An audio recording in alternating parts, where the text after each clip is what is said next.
Ya, jadi Assalamualaikum warahmatullahi wabarakatuh. Perkenalkan, saya Rasul Muhammad. Kali ini kita akan saya akan mempresentasikan tentang peran ekonomi digital dalam mendorong pertumbuhan ekonomi. Di tengah kondisi perekonomian global yang masih diliputi ketidakpastian, perekonomian Indonesia yang berbasis konsumsi masih memiliki daya tahan. Hal ini ditunjukkan dengan positifnya pertumbuhan ekonomi Indonesia hingga triwulan 3 tahun 2016. Pertumbuhan konsumsi yang cukup tinggi tersebut antara lain didorong oleh semakin mudahnya aktivitas jual beli melalui berbagai platform, yang semakin memudahkan konsumen untuk memperoleh barang dan jasa. Salah satunya adalah aktivitas belanja daring atau e-dagang atau e-commerce. Aktivitas belanja daring tersebut dapat menghubungkan konsumen langsung dengan produsen. Apakah yang dimaksud dengan ekonomi digital, saudara-saudara sekalian? Ekonomi digital atau digital ekonomi adalah ekonomi yang didasarkan pada barang elektronik dan jasa yang dihasilkan oleh bisnis elektronik dan diperdagangkan melalui perdagangan elektronik.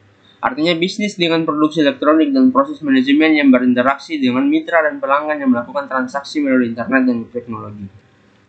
Dari segi lingkungan bisnis, dengan berkembangnya penggunaan internet di sektor bisnis menjadi perubahan kultur dalam berbasis berbisnis, sehingga hilang atau berkurangnya perantara atau broker dalam bisnis sehingga mempersingkat saluran distribusi. Dari segi sosial dan budaya, masyarakat Indonesia pada saat itu sudah semakin maju. Terbukti menurut survei dari situs worldbank.org, Indonesia mengalami peningkatan penggunaan internet yang cukup signifikan. Hal ini menunjukkan bahwa produk Indonesia mulai mengikuti perkembangan teknologi di dunia. Hal ini juga menjadi parameter pertumbuhan perekonomian digital suatu negara. Dari segi kebijakan dan visi pemerintah, dalam ekonomi digital Indonesia, pemerintah saat ini masih berfokus pada kebijakan ekonomi yang bersifat fiskal, sehingga kebijakan yang menguntungkan entrepreneur yang berkecimpung di dunia e-bisnis masih relatif kurang. Namun dengan semakin majunya masyarakat Indonesia, pemerintah tentu akan membuat kebijakan untuk mengimbangi dan mengatur pelaksanaan perekonomian digital. Dari segi lingkungan hukum, dalam menjaga kestabilan dan keamanan teknologi informasi dan komunikasi, terutama internet Indonesia, Departemen Komunikasi dan Informatika Republik Indonesia membentuk Indonesia Security Incident Response Team on Internet and Infrastructure (IDCIRT), yang bertujuan untuk mengembangi dengan kesiapan infrastruktur strategis untuk meminimalisir dampak negatif dari jaringan internet di Indonesia. Dari segi konsumen, walaupun perkembangan penggunaan internet di Indonesia mulai meningkat, namun tidak menjamin banyaknya jumlah konsumen dalam transaksi ekonomi digital. Hal ini disebabkan masyarakat Indonesia lebih banyak menggunakan internet untuk bermain game ataupun bersosialisasi dengan jejaring sosial. Selain itu, masih berkurangnya kepercayaan konsumen dalam melakukan transaksi online. Bagaimana perkembangan e-commerce di Indonesia? Perkembangan transaksi e-commerce di Indonesia pada tahun 2015 sampai dengan 23,5 US dollar Amerika.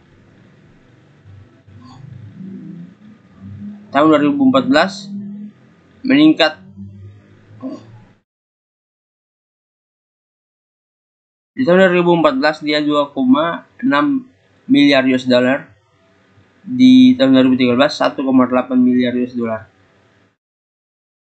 Transaksi e-commerce Indonesia menunjukkan perkembangan yang pesat dari hanya 1,8 miliar pada tahun 2013 dan 2,6 miliar dolar pada tahun 2014 dan 3,5 miliar dolar pada tahun 2015. Dan diperkirakan terus meningkat seiring dengan perkembangan tren belanja online khususnya di kalangan muda. Metode pembayaran dominasi oleh metode transfer dan cash and delivery atau COD. Di samping menggunakan kartu kredit atau alat pembayaran lainnya, transaksi e-commerce Indonesia mencapai 2,6 miliar US dollar atau dirupiahkan menjadi 34,9 triliun pada tahun 2014 dan akan semakin meningkat pada tahun-tahun mendatang. Metode pembayaran e-commerce Indonesia transfer COD kartu kredit. 8 negara dengan transaksi e-commerce tertinggi di dunia. Yang pertama yaitu Cina dengan 562,6 miliar US dollar. Yang kedua Amerika 349 miliar dolar. Inggris mencapai 93,8 miliar dolar. Jepang 79,3 miliar dolar. Jerman 74 miliar dolar, Prancis 42,6 miliar dolar, Korea Selatan 36,7 miliar dolaran, Kanada 28,7 miliar dolar.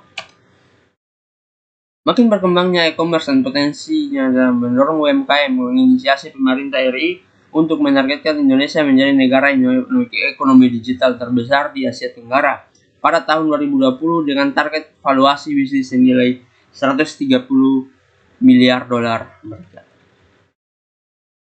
Bagaimana strategi mewujudkan Indonesia sebagai negara ekonomi digital 2020? Yang pertama yaitu menyusun roadmap e-commerce nasional. Yang kedua, mempermudah lisensi bisnis bagi para pelaku e-commerce.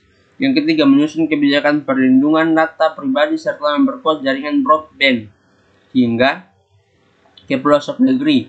4. Menciptakan 1000 teknopreneur atau pengusaha di bidang teknologi hingga 2020. Jadi mungkin itu saja yang dapat saya sampaikan. Kurang dan lebihnya saya mohon maaf. Assalamualaikum warahmatullahi wabarakatuh. Teman-teman sekalian, jangan lupa bergabung bersama kami di Universitas Pembangunan Indonesia, Fakultas Ilmu Sosial dan Ilmu Politik. Di Fakultas Ilmu Sosial dan Ilmu Politik ada jurusan ilmu politik dan teman-teman akan mempelajari banyak hal dalam ilmu politik, bagaimana sebuah kekuasaan dan pemerintahan bekerja. Silahkan teman-teman lihat link di bawah ini untuk bergabung bersama kami. Jangan lupa bergabung ya teman-teman sekalian.